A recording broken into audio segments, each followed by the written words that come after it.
and connect with prospects can be easily wasted if you don't follow up in the most advantageous manner.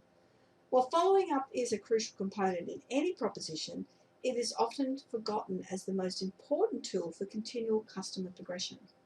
Knowing how to do this in the most beneficial method is central to taking the next positive step in making the sale.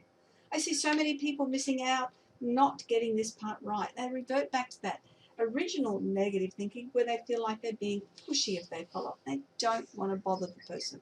So exactly how do you follow up in a manner that isn't perceived as annoying and whereby you offer added value to the client?